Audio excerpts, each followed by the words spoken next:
मुक्ती संग्राम दिनाविषयी 2 शब्द सांगणार आहे, ते तुम्ही शांतपणे ऐकून घ्या, ही माझी नम्र विनंती. निजाम तोंड घशी पडला, मराठवाडा भारताचा झाला.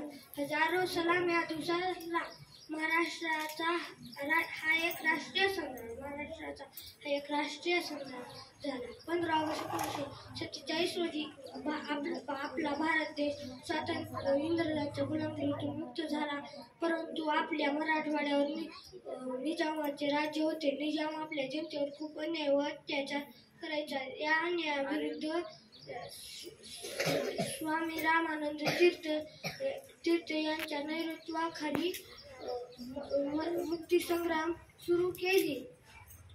निजाम शरण आला नाही, त्यामुळे सरदार वल्लभभाई पटेल यांनी पोलीस कारवाई केली. 17 सप्टेंबर 1948 रोजी निजाम शरण आला.